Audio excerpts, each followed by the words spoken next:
வணக்கம் நண்பர்களே. நமக்கு மிகவும் தொல்லை தரவங்க வாய் எப்படி கட்டுறது? இப்போ நம்ம ஒரு தொழில் செய்வோம். அங்கே வந்து நிறைய பேர் போட்டி பெறாமல் இருப்பாங்க. நமக்கு எதிரிங்க வந்து ஜாஸ்தியாக இருப்பாங்க. அல்லது நம்ம ஒரு மேலதிகாரி பார்க்க போவோம். அவங்க வந்து நம்ம பேச்சு கட்டுப்பட்டு நிற்கணும். அவங்க வாயெல்லாம் எப்படி கட்டுறது? இதற்குண்டான முறையை சொல்கிறேன்.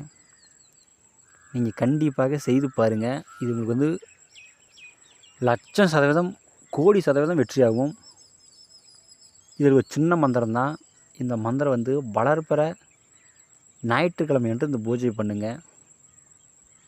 இந்த மந்திரம் வந்து மொத்தம் வந்து 10,000 உரு நம்ம ஜெபிக்கணும். 10,000 உரு ஜெபித்தால் இந்த மந்திரம் வந்து சித்தியாகும். உங்களுக்கு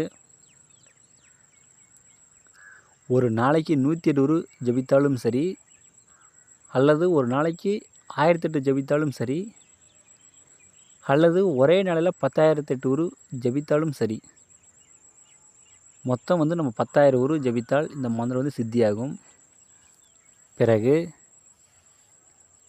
யார் வந்து உங்களுக்கு எதிரியோ அவங்களோட பெயரை சேர்த்து இந்த மந்திரத்தை ஒரு 108 உரு ஜெபித்து, அவங்க இருக்கிற திசையில் பார்த்து நீங்கள் ஊதி விட்டுட்டு நீங்கள் திலகமாக வச்சுட்டு போனீங்கன்னா, உங்களை பார்த்து அவங்க எதுவும் பேசவே மாட்டாங்க. உங்களை கண்டு கப்புன்னு அடங்கிடுவாங்க. உங்களை பார்த்து மறு வார்த்தை கூட பேச மாட்டாங்க. நீங்கள் என்ன சொன்னாலும் அவங்க கேட்பாங்க. இது லட்சம் சதவீதம், கோடி சதவீதம் வெற்றியாகும். செய்து பாருங்கள்.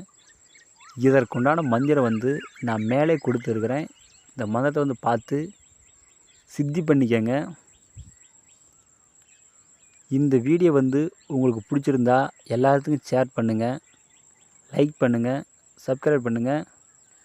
நான் அடுத்தடுத்து உங்களுக்கு நல்ல நல்ல வீடியோ உங்களுக்கு போடுறேன். ஏதாச்சும் டவுட்னா ஃபோன் பண்ணி கேளுங்க. நான் கண்டிப்பாக சொல்கிறேன். நன்றிங்க.